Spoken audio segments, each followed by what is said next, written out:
السلام علیکم دوستانو، کم ملګري چې په چوټۍ باندې تلي او هغو هلته بیا پاتې شو، د هغو خروجاو ده سیوا نه شو، اقامې سیوا نه شوې. په دې سلسله کې ما مخکې یو ویډیو جوړه کړې وه چې تاسو خپل ټول ډاکومنټس امبیسۍ ته په دې ایمیل باندې ولېږئ او ما تاسو په هغې طریقه باندې پوه کړي هم وی. بیا امبیسي اف پاکستان په دې کې د مختلف ادارو سره میټینګز وکړه چې یاره کومو خلکو چې ایمیل کړي او خپل پروسس او خپل ارسي ورته ښولي چې یاره دا مسله زموږ خروجونه نه دي سیوا شوي دي، چا د یوې ورځې دپاره سیوا شوی. نو امبیسي په دې کې تفصیل جاري کړو چې او مونږ د مختلف ادارو سره په دې کې میټینګز وکړه، امیګریشن سره او څومره چې ادارې دلته، او انشاءالله ډېر زر به د دې په هکله به هم انشاءالله تاسو سره موږ معلومات شیر کړو چې آیا دا سیوا کېږي که نه سیوا کېږي.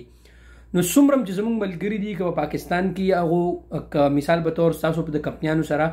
اینډ اف سروس پاتې، خلکو شل کاله او 10 کاله په کمپنیو کې شوي اینډ اف سروس پاتې. نو په دې سلسله کې هم تاسو د امبیسي اف پاکستان ریاست سره تاسو کنټیکټ وکړئ او خپل پوره تفصیل په ایمیل کې هغو ته سینډ کړئ. ټیک شو، زما زړه ویډیو کې ایمیل او پوره طریقې کار ما دغه کړی دی،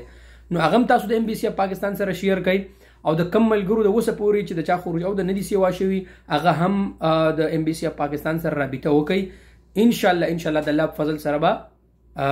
د کم ملګرو خروجونه چې ندي سیوا شوي پاکستان کې موجود دي، انشاءالله د الله په فضل سره د هغو دا کار به د خیره سره کېږي انشاءالله.